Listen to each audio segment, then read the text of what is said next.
اب امریکہ کے لیے پیچھے ہٹنا بھی انتہائی مشکل ہوتا جا رہا ہے اور خاص طور پر حالیہ حملوں میں امریکی فوجیوں کی ہلاکت کے بعد یہ صورتحال مزید پیچیدہ ہو گئی ہے۔ امریکی اخبار وال اسٹریٹ جرنل نے گزشتہ دنوں ہلاک ہونے والے امریکی فوجیوں سے متعلق لکھا ہے کہ امریکی حکام کے مطابق اردن میں واقع موافق السلطی ایئر بیس پر ایرانی بیلسٹک میزائل حملہ ان پہلے سے تیار شدہ رہائشی یونٹس پر ہوا جہاں امریکی فوجی رہتے اور سوتے تھے۔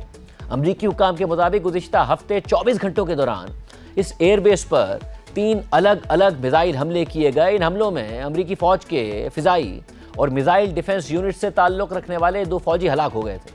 امریکی حکام نے مزید بتایا کہ حملے کی جگہ سے ایک تیسرے شخص کی باقیات بھی ملی ہیں جن کا جائزہ لیا جا رہا ہے تاکہ اس کی شناخت کی جا سکے۔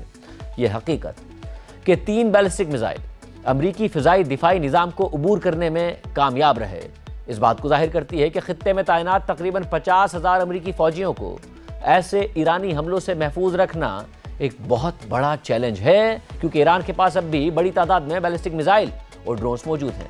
وال اسٹریٹ جرنل کی ایک سابقہ رپورٹ کے مطابق ایران نے امریکی دفاعی نظام سے نمٹنے کے لیے اپنی حکمت عملی میں تبدیلی کر دی ہے اور ایسے میزائل استعمال کر رہا ہے جو انتہائی تیز رفتار سے سفر کرتے ہیں اور زمین کی طرف آتے ہوئے اپنا راستہ بھی بدل سکتے ہیں۔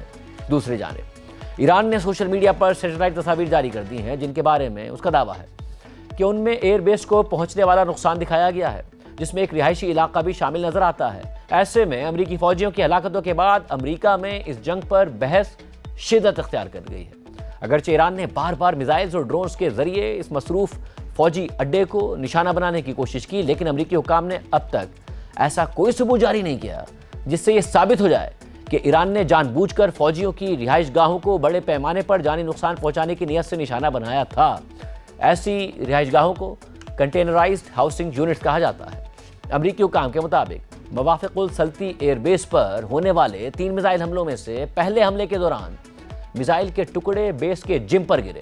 حملے سے پہلے خطرے کا سائرن بج گیا تھا، جس کے بعد فوجیوں نے بنکروں کی طرف پناہ لینے کی کوشش کی۔ کچھ فوجی بنکروں تک پہنچنے کے دوران زخمی ہو گئے، تاہم کوئی ہلاکت نہیں ہوئی۔ چند گھنٹوں بعد دوبارہ سائرن بجا اور فوجی ایک بار پھر بنکروں کی طرف دوڑے۔ اس بار ایک ایرانی میزائل طیاروں کے ایک خالی ہینگر سے جا ٹکرایا۔ حکام کے مطابق تیسرا میزائل حملہ کنٹینرائزڈ ہاؤسنگ یونٹس پر ہوا جہاں فوجی سو رہے تھے۔ تیسری بار بھی سائرن بجا، لیکن اس بار تمام فوجی بنکروں تک نہیں پہنچ سکے۔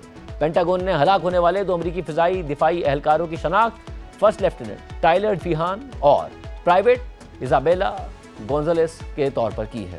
ایک تیسرا فوجی لاپتہ ہے جس کی شناخت ابھی ظاہر نہیں کی گئی ہے، تاہم ابھی تک یہ واضح نہیں ہوا کہ ہلاک ہونے والے امریکی فوجی رہائشی یونٹس کے اندر تھے یا بنکروں کی طرف جاتے ہوئے حملے کی زد میں آ گئے تھے۔